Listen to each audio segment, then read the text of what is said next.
ओम शांति।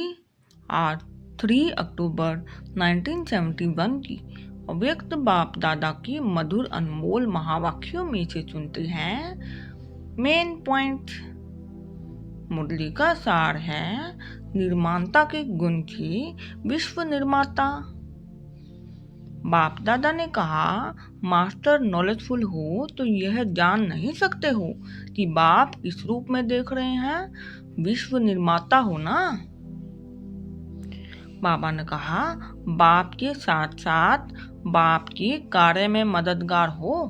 नई विश्व का निर्माण करना यही कर्तव्य है ना। इसी कर्तव्य में लगे हुए हो, वह अभी लगना है। बाबा ने कहा, सदैव यह स्मृति रहे कि हम सभी मास्टर विश्व निर्माता हैं। यही स्मृति सदैव रहने से कौन सा विशेष गुण ऑटोमेटिकली आ जाएगा, निर्माणता का। बाबा ने कहा, जहाँ निर्माणता अर्थात सरलता नेचुरल रूप में रहेगी, वहाँ अन्य गुण ऑटोमेटिकली आ ही जाते हैं। तो सदैव इस स्मृति स्वरूप में स्थित रहकर फिर हर संकल्प व कर्म करो। बाबा ने कहा, जो भी छोटी छोटी बातें सामना करने की जाती हैं, यह बातें ऐसे ही अनुभव होंगी जैसे कोई बुजुर्ग के आगे छोटे बच्चे अपने बचपन के अलबेलेपन के कारण कुछ भी बोल देते हैं। और ऐसा कर्तव्य भी करें जो बुजुर्ग लोग समझते हैं कि यह निर्दोष अनजान छोटे बच्चे हैं, कोई असर नहीं होता है। ऐसे ही जब मास्टर विश्व निर्माता अपने को समझेंगे तो यह माया के छोटे छोटे विघ्न बच्चों के खेल समान लगेंगे।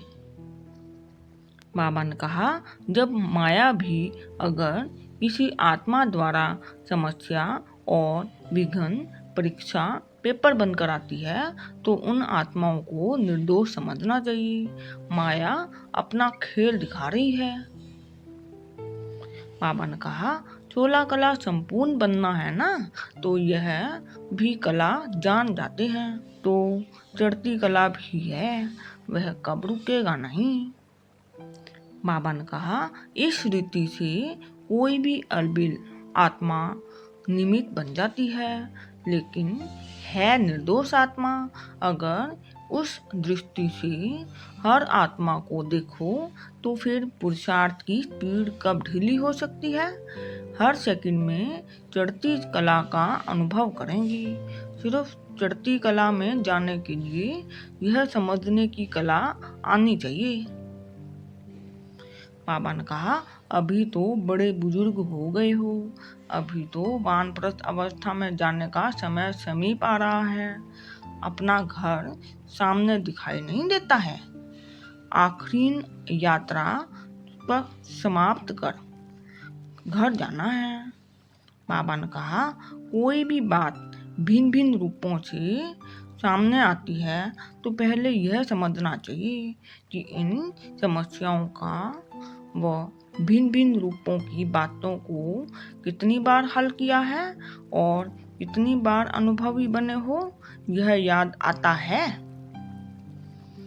बाबा ने कहा, यह स्मृति स्पष्ट और सरल रूप में रहे, खींचना ना पड़े। कल पहले की बात अभी स्पष्ट और सरल रूप में नहीं आती है, इसलिए ही विघ्नों को पार करने में मुश्किल अनुभव होता है।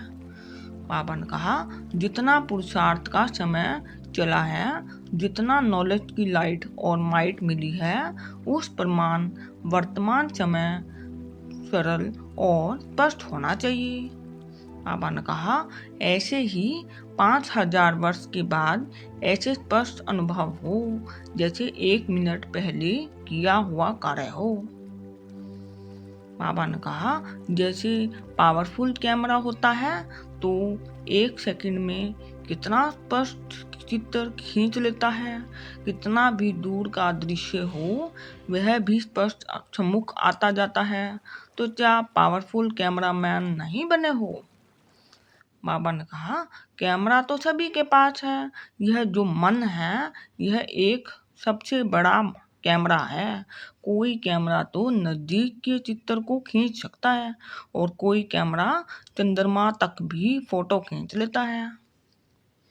बाबा ने कहा, तो आप साकार लोक में रहते निराकारी दुनिया का, आकारी दुनिया का व इस सारी सृष्टि के पास्ट व फ्यूचर चित्र नहीं खींच सकते हो। बाबा ने कहा, कैमरा को पावरफुल बनाओ, उसमें जो बात जो दृश्य जैसा है वैसा दिखाई दे, भिन्न भिन्न रूप में दिखाई नहीं दे, जो है जैसा है वैसा स्पष्ट दिखाई दे, इसको कहते हैं पावरफुल। अच्छा, ओम शांति।